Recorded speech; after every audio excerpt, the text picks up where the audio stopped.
And we are back with the fourth segment of the GSMC Basketball Podcast presented by the GSMC Sports Network. And in this fourth segment, we're going to talk about Kyrie and his comments towards LeBron about how he misses LeBron as well, or it seems like he misses him just based off of the comments that he made towards him in a press conference. But before I begin with that, I do like to I do like to cross over to talk about UConn's coach. There is a little bit of an update.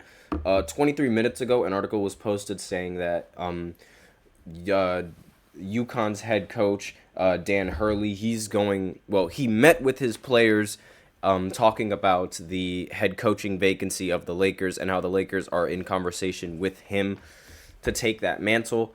And I'm looking at a tweet now where John Fanta, he recently tweeted, Dan Hurley met with his players at UConn this morning and informed them he's been in talks with the Lakers, a source tells Fox Sports.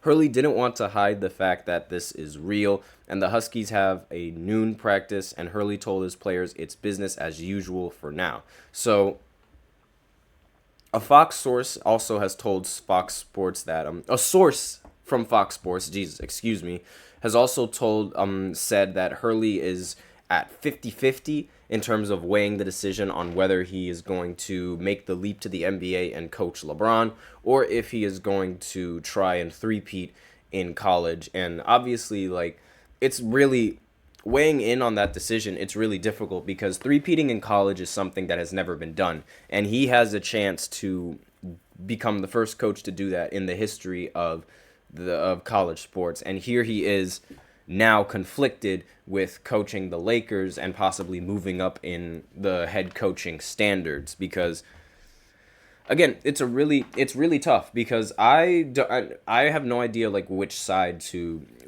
pick. I mean, I wouldn't be upset if he refuses, but I would feel a little bit bummed out if he did, because it's like, this is a shot at making history. You don't really get this many opportunities, and here you are throwing it away. It's going to look really bad if the Lakers don't do well next season and he is the head coach. If he's the head coach and they don't do well, it's going to be a really bad look, because everybody is going to be like, wow, he really decided to leave UConn for this. And they're going to start making comparisons like, what could have been? This man could have done this. He could have done that. Everything like that. So he's definitely got to weigh his options. So I don't really expect a decision to be made very soon. Definitely going to be made in I'll give it 3 days. Maybe 3 days, maybe even a little more than that. But we'll give it 3 days, see how it goes, and shoot, maybe there's a discussion. Maybe they figured it out right now. Who knows? But in this segment, we're mainly going to talk about Kyrie and what he has to say about about LeBron's comments. And so this is an article written by Dave McManaman. Excuse me for botching that name completely. He's a staff writer for ESPN, and obviously, in this article, he said, is that the first question when asked about LeBron not being his teammates? And LeBron, as I mentioned before, he recently said that he was effing mad at the fact that he's not Kyrie's teammate anymore. And Kyrie, he mentioned it before, how he really feels like that championship team and what they've done in 2017, where they demanded greatness from each other. It was very, quote, appreciated that James's sentiments are on his Mind of the Game podcast with JJ Redick. And he also said LeBron called Kyrie the most gifted player that the NBA has ever seen. And Kyrie, he said, now that Kyrie is 32, he quoted, obviously I'm in a different age, different place in my life. So is he. I think we both have been able to mature and really appreciate that we got a chance to accomplish. Kyrie Irving said, I think there were some things that got in the way of our relationship when I was a little bit younger. Now that I'm able to vocalize how I feel as a man, be comfortable in it, to stand on my square, my beliefs, where I'm coming from, I feel like our relationship's different because of that now.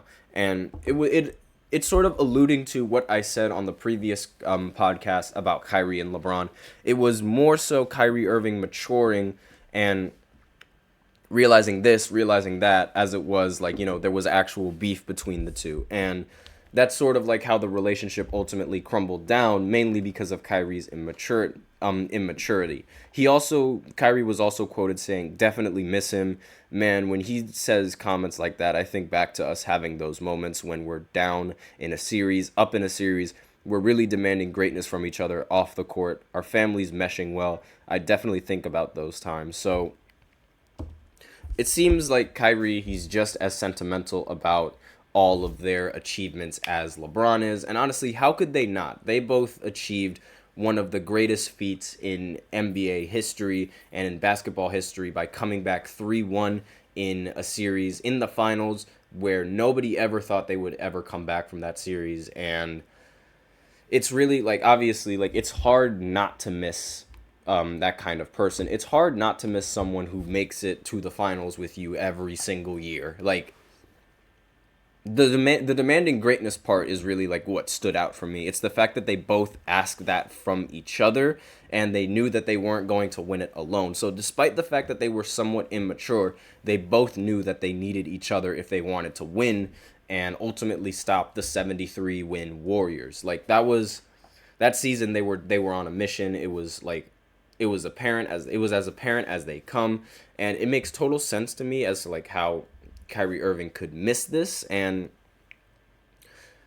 it also makes a lot more sense as to why they were broken up, because now Kyrie sort of, he confirmed the notion that it was a bit of a immaturity on his part, as well as the fact that it was like other factors that were involved in that decision as well. But it was mainly his immaturity. Now that he matured, he has a different outlook on the situation, and maybe if he was a little bit older at that time, things would have played out a little bit differently. But who knows? And it's really like, it's mistakes that happen when you're young, and they happen a lot. It happened to one of the more recent athletes that I can really think about was that it happened for and that it happened to was Carmelo Anthony.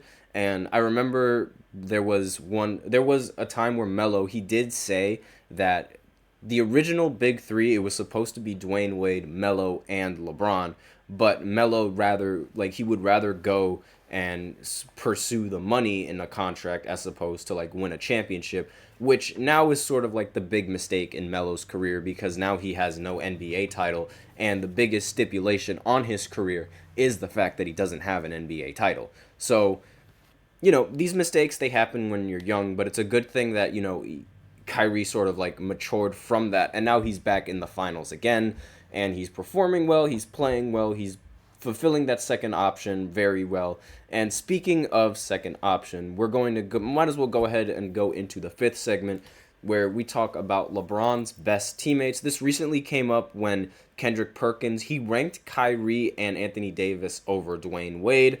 And I just, I had some opinions on that, and I feel like sharing them in the fifth segment. So be sure to stay tuned for that. And let me know in the comments what you guys think on LeBron James and Kyrie Irving. If you guys think that their relationship is great, maybe they should run it back on a completely different team, or maybe they should go back to Cleveland and reunite, do something like that. Something before LeBron retires, or if you think that it's fine that their paths don't cross anymore. So let me know what you guys think in the comments. I will be right back after this short break, and stay tuned.